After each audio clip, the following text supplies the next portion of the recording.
ஹரி ஓம் ஜெய் வாராகி. வாழ்க்கையில் எல்லோரும் எப்பயுமே சந்தோஷமாக இருக்க முயற்சி பண்ணிக்கிட்டே இருங்க. அன்னையினுடைய அருளால் எல்லோரும் எப்பயுமே சந்தோஷமாகவே இருக்கலாம்.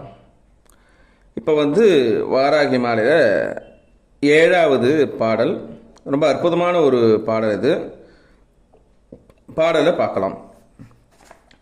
நாசப்படுவர் நடுங்கப்படுவர், நமன் கயிற்றால் வீசப்படுவர், வினையும் படுவர், இம்மேதினியோர் ஏசப்படுவர், இழுக்கும் படுவர், என் ஏழை நெஞ்சே வாச புதுமலர் தேனாள் வாராகியை வாழ்த்திலரே. என்ன பாடலுக்கு அர்த்தத்தை இப்போ பார்க்கலாம். வாச புதுமலர் தேனாள் அப்படிங்கிறார். என்ன அர்த்தம்? வாச புதுமலர் தேனால் வாராகியை வாழ்த்திலரே. யார் யாருக்கெல்லாம் இதில் நடக்கும்? நாசப்படுவர் நடுங்கப்படுவர்லாம் வருது இல்லையா? அது யாருக்கு? வாச புதுமலர் தேனால், வாசனை இருக்கிற தேன் சொட்டுகின்ற பூக்களை போன்ற, அதாவது ரொம்ப மென்மையான வாராகி அம்மையை, வாராகியை வாழ்த்திலரே. யார் யாரெல்லாம் வாராகியை பூஜை பண்ணாமல் இருக்காங்களோ, அன்னைய பணிஞ்சு நமஸ்காரம் பண்ணாமல் இருக்காங்களோ, அவங்க எல்லாம் யார்? நாசப்படுவர், அவங்க பொருள்லாம் நாசமாயிடும். நடுங்கப்படுவர், அவங்க பயத்தால் உடம்பெல்லாம் நடுங்கும். நமன் கயிற்றால் வீசப்படுவர், யமனுடைய பாசக்கயிறு அவங்க மேலே விழும். வினையும் படுவர், அவங்களுடைய செயல்களுடைய பலன்களை அவங்க அனுபவிப்பீங்க. நேற்று பாடலில் ஏற்கனவே இதுக்கு முந்தைய பாடலில் சொன்னோம் இல்லையா? அந்த கர்மா, அதே மாதிரி அந்த கர்மாவால் இவங்க பாதிக்கப்படுவர். இம்மேதினியோர் ஏசப்படுவர், இந்த உலகத்தில் இருக்கவங்க எல்லாராலையும் அவங்க நிந்தனை பண்ணுவாங்க, தப்பு தப்பாக பேசுவாங்க. இழுக்கும் படுவர், அவமானம் படுவாங்க, பொல்லாப்பு நடக்கும். அதாவது மற்றவங்களுடைய பொறாமைக்கு ஆளாவாங்க.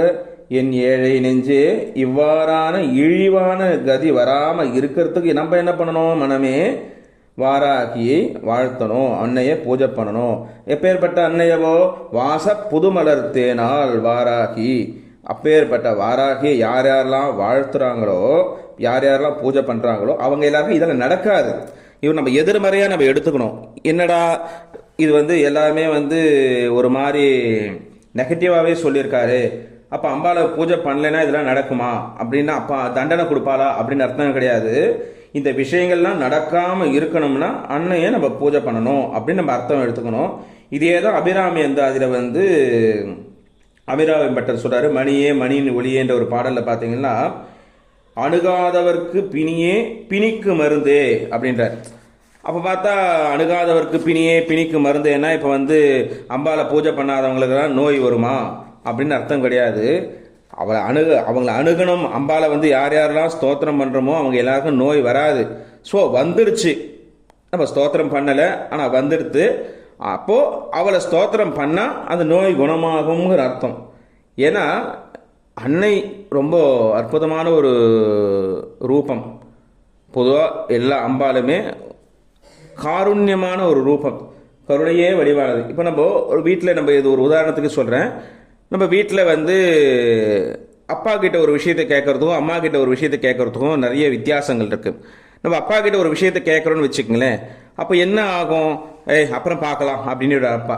அதே அம்மா கிட்ட போய் கேட்கும்போது, அம்மா இந்த மாதிரி இது வேணும் அது வேணும்னு நம்ம கேட்கும்போது அப்பா தான் கொடுப்பார்.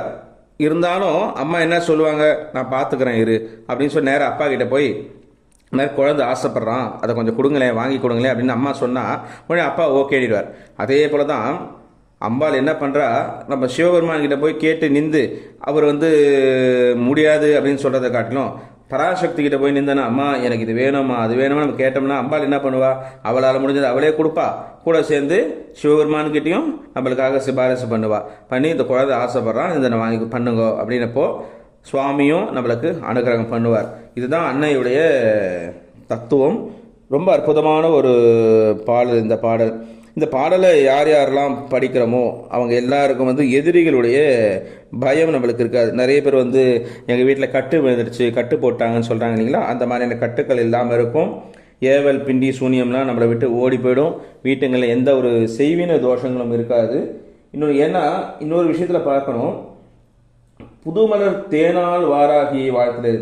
தேன் எப்பயுமே என்ன பண்ணும், எத்தனை நாள் ஆனாலும் கெடாது. தேன் எத்தனை வருஷம் ஆனாலும் கெடாது, அதனுடைய சுவை மாறாது, சுத்தமான தேன். அதே போல தான் அன்னையை நம்ம பூஜை பண்ண ஆரம்பித்தோம்னா இந்த பிறவியில் நம்ம எத்தனை பிறவி, நம்ம ஒரு பிறவியில் அன்னையை நம்ம பூஜை பண்ணிட்டோன்னு வச்சுங்களேன், எத்தனை பிறவி நம்ம எடுத்தாலும் அந்த அன்னை நம்மளை காத்து ரட்சிப்பா. இது சத்தியம். அற்புதமான ஒரு பாடல் இது. நம்மளுக்கு எதிரிகளே இல்லாமல் பண்ணக்கூடிய ஒரு பாடல். இப்பயும் சொல்கிறேன், எதிரிகள் இல்லாமல் பண்ணுவாங்கன்னா நம்ம எதிரில் இருக்க எதிரிகள் மட்டும் சொல்லலை, நம்மளுக்குள்ளே இருக்க காம குரோதாதிகள் சொல்ல, காமம், குரோதம், லோபம், மோகம், மதம், ஆச்சரியங்கிற 6 விதமான எதிரிகள் நம்மளுக்குள்ளேயே இருக்குது. அந்த எதிரிகளையும் அழிக்கணும், அதுதான் முக்கியம். வெளியில் இருக்க எதிரிகள் அழிக்கிறது அடுத்த பிரச்சனை, அது பெரிய விஷயம் கிடையாது. நம்ம உள்ளுக்குள்ளே இருக்க எதிரிகள் அழிக்கணும் இல்லையா, அந்த விஷயங்களை தான் மெயினாக அம்பாள் பாப்பா. ரொம்ப அற்புதமான ஒரு பாடல். இதை நீங்கள் எல்லாருமே டெய்லியும் பாராயணம் பண்ணிக்கிட்டு வாங்க. முடிஞ்ச அளவுக்கு வாராகி மாலை எல்லா பாடலும் டெய்லியும் பாராயணம் பண்ணலாம். பர்டிகுலராக ஒவ்வொரு பாடலும் ஒவ்வொரு பலன்களை சொல்லும் போது நம்மளுக்கு எந்தெந்த நேரத்தில் எந்தெந்த பலன் தேவையோ அப்பப்போ அந்த பாடல்களை கூட ஒரு 11 முறையோ 21 முறையோ அதே போல் நம்ம பாராயணம் பண்ணிக்கிட்டு வந்தோம்னா அன்னையுடைய பரிபூர்ண அருள் கிடைக்கும். இந்த பாடல் நம்ம பண்ணும்போது அன்னைக்கு தேன் வச்சு நம்ம நெய்வேத்தியம் பண்ணலாம், ரொம்ப விசேஷம். அற்புதமான இந்த பாடலை பாடி எல்லாரும் வாழ்க்கையில் எல்லா வளமும் நலமும் பெறணும்னுட்டு எல்லாம் வல்ல அன்னை பராசக்தியை பிரார்த்தனை பண்ணிக்கிறேன். எல்லாருக்கும் எல்லா வளமும் நலமும் கிடைக்கட்டும். ஹரி ஓம் ஜெய் வாராகி, ஹரி ஓம் ஜெய் வாராகி, ஹரி ஓம் ஜெய் வாராகி. அடுத்த பாடலை அடுத்த பதிவில் பார்க்கலாம்.